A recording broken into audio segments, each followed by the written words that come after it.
അപ്പം നമുക്ക് സ്നേഹയുടെ കഥ കേൾക്കാം. സ്കൂളിൽ പോകാനില്ലാത്തത് കൊണ്ട് സ്നേഹ തയ്യൽ പഠിക്കാൻ പോയി. അവിടെ സ്നേഹ ശോഭിച്ചില്ല. അത് തെറ്റിച്ചാൽ അഴിക്കാൻ പറയും. അത് സ്നേഹയ്ക്ക് ഇഷ്ടമില്ലായിരുന്നു.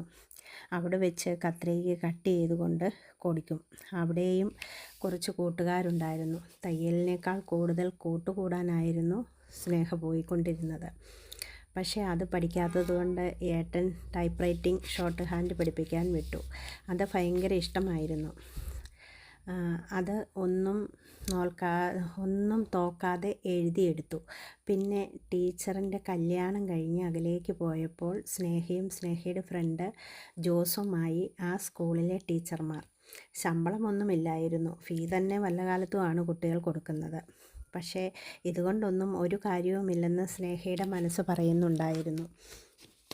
സ്നേഹയുടെ ഒരാവശ്യത്തിനും വീട്ടിൽ പൈസ ഉണ്ടായിരുന്നില്ല. പിന്നെ പൈസ ഉണ്ടാക്കാനുള്ള ആലോചനയായി സ്നേഹ. മലബാറിൽ പോകുമ്പോൾ കിട്ടുന്നതും അമ്മാവൻ വിഷുക്കൈനീട്ടം തന്നതും ഒക്കെയായി കുറച്ച് പൈസ കയ്യിലുണ്ട്. അതുകൊണ്ട് ഒരു ആടിൻ്റെ കുട്ടിയെ വാങ്ങി. സ്നേഹ അതിന് തീറ്റയൊക്കെ കൊടുത്ത് കുറേ നാൾ കൊണ്ടു നടന്ന് കഴിഞ്ഞപ്പോൾ അതിന് 2-3 കുഞ്ഞുങ്ങളുണ്ടായി. അതിനെ കുറേ നാൾ കഴിഞ്ഞപ്പോൾ വിറ്റു. പിന്നെ കാട്ടിൽ നിന്നും വിറക് കൊണ്ടുവന്ന് വീട്ടിൽ വെച്ചാൽ ചായക്കടക്കാർ വന്നു കൊണ്ടുപോകും. അങ്ങനെയും കുറച്ച് പൈസ സ്വരുക്കൂട്ടി. പിന്നെ ചെറിയ ആഴ്ചച്ചിട്ടി വെച്ചു. അതിൻ്റെ പിരിച്ചെടുക്കുന്ന പൈസ സ്നേഹയ്ക്കുള്ളതാണ്. ആദ്യത്തെ 3 ചിട്ടി സ്നേഹ പുറത്ത് ആർക്കും കൊടുക്കില്ല, തന്നെ എടുക്കും. കുറച്ച് കുട്ടിപ്പട്ടാളമുണ്ട് സ്നേഹയ്ക്ക് കൂട്ടായിട്ട്. അടയാളം പറഞ്ഞു കൊടുത്ത് അവരെ വിളിച്ച് കുറിയെടുപ്പിക്കും.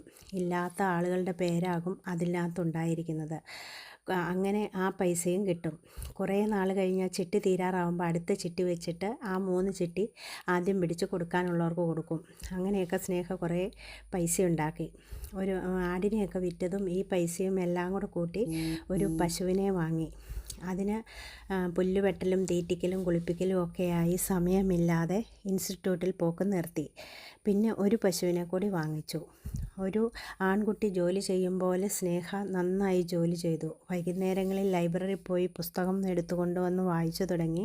ഒരു കൂട്ടുകാരനും ഉണ്ടായിരുന്നു, എൽദോസ്. ഒന്നുകിൽ അവൻ പോകും, അല്ലെങ്കിൽ സ്നേഹ പോയി എടുത്തുകൊണ്ട് വരും.